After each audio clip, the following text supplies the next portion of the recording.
ના પુરુષાર્થમાં આપણે જે હમણાં પદ લીધું છે તેને આપણે સાંભળીએ.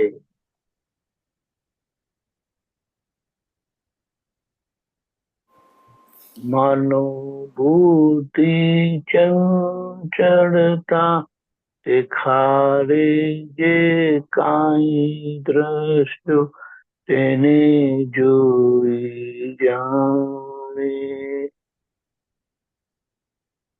અચંચળ આત્મા દાદા પાસે બેસવાથી ગમે તેવી અવસ્થામાં શુદ્ધ થઈ જાય. બધા શ્વાસોશ્વાસ આપ સજન તો તેને રે કહીએ જેના પર મૂકી શકીએ આપણે વિશ્વાસ. મન બુદ્ધિ ચંચળતા જે બધી કાંઈ દ્રશ્યો બતાડે છે તેને જોઈ જાણે છે અચંચળ આત્મા.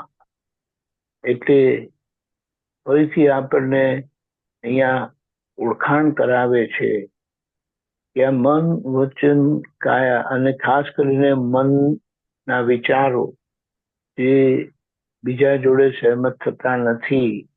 દરેકના વિચારો જુદા કેમ છે?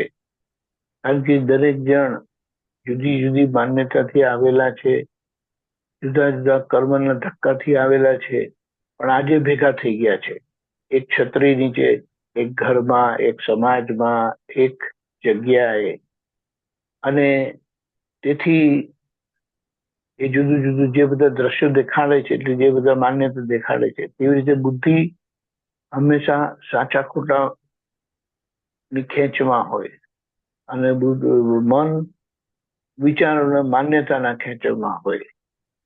હું એક માન્યતાથી આગ્રહ રાખું, સામેવાળા બીજી માન્યતાથી આગ્રહ રાખે, પણ આ જે આખા એ બધા ચંચળતા એટલે બદલાતા દ્રશ્યો છે તેને હું અચંચળ શુદ્ધાત્મા મારી પોતાની પ્રજ્ઞા શક્તિની અંતરાત્મક દશાથી પ્રજ્ઞા શક્તિના પ્રકાશમાં એને સારી રીતે જોઈ લઉં છું.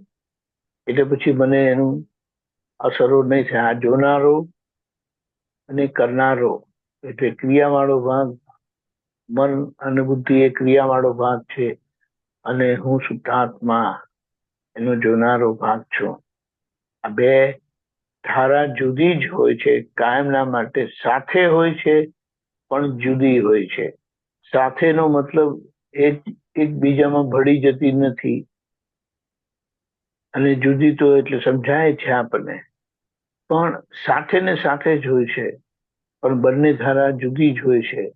એટલે આ સમજાતા અને પરિણામે આપણે દાદા પાસે બેસવાથી એટલે એમ કહેવાય છે કે એક બાજુ આ વ્યવહાર શ્વાસ આપણો ચાલે છે, ધમણી ચાલે છે ને, એવી રીતે એ ચાલ્યા કરે છે. એના પરિણામોમાં સારું ખરાબ લાગ્યા કરે છે, અને એ બધા પરિણામોમાં હું નિશ્ચય સ્વરૂપે જીવતો જાઉં છું, એસ્ટાબ્લિશ થતો જાઉં છું, પ્રસ્થાપિત થતો જાઉં છું. તો બધા શ્વાસ આપણા શુદ્ધ થઈ જાય. એટલે એ શુદ્ધ થયેલા શ્વાસો આપણા ખાતે જાય છે. એવું આપણને આપણા પુરુષ દાદા ભગવાન સ્વરૂપ એમના યોગ બળથી આપણને પ્રાપ્ત થયું છે. આખો દિવસ આ જ વાગોળતા વાગોળતા વાગોળતા વાગોળતા આ સમજણ, કારણ કે આ દાદાના અનુભવ વચન છે, ચિત્ત વચનો છે, એમણે સ્પષ્ટ અનુભવ કર્યો છે છૂટાપણાનો, એ વ્યક્ત કરેલો છે અને આપણે એનો બધા લાભ લેવાનો છે. આખો દિવસે પુરુષાર્થમાં રહીશું. બાકીનું જય સચ્ચિદાનંદ.